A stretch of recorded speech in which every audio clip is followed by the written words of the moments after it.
శ్రీధర్ వాళ్ళ ఆవిడ కావేరి అయితే కార్తీక్ వాళ్ళ ఇంటికి వస్తూ ఉంటుంది. ఇక కార్తీక్ వాళ్ళ అమ్మ కావేరికి బొట్టు పెట్టి పూలు, గాజులు, చీర అవన్నీ అయితే ఇస్తూ ఉంటుంది తాంబూలం. అలా తాంబూలం ఇస్తూ కూర్చొని కావేరి అయితే వాళ్ళ అక్కకి కాంచనకి నమస్కరిస్తూ ఉంటుంది. అలా కాలు మొక్కగానే కావేరి కాంచన ఏమనకుండా అలా చూస్తూ ఉంటుంది. ఇక కావేరిని చూసి ఎంత పద్ధతిగా ఉంది అని అయితే చూస్తూ ఉంటుంది. అలా చూసి చాలా ఆప్యాయంగా చూసి అలా చూస్తూనే ఉంటుంది కాంచన. ఇక కావేరి అయితే నిల్చుని ఉంటుంది.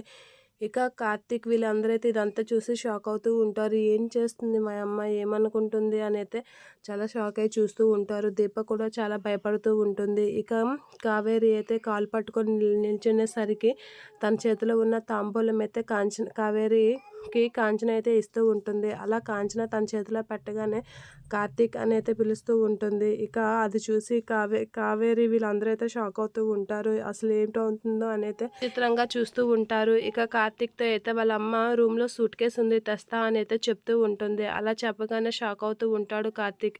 ఇక దీప కూడా షాక్ అవుతూ ఉంటుంది. శ్రీధర్ వీళ్ళందరూ అయితే షాక్ అవుతూ ఉంటారు. ఇక కావేరి కూడా ఏం చేస్తుంది ఈవిడ అని అయితే చూస్తూ ఉంటుంది.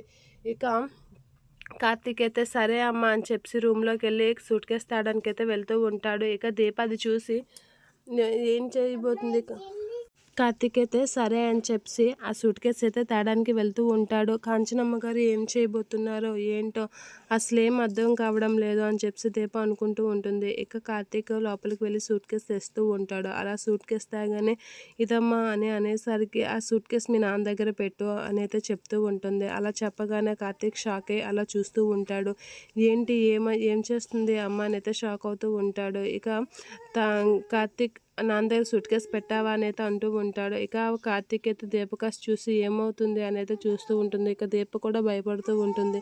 ఇక కాంచన ఏం చెప్పకుండా అలా మౌనంగా ఉంటుంది. అది చూసి కార్తీక్ వాళ్ళు భయపడుతూ ఉంటారు.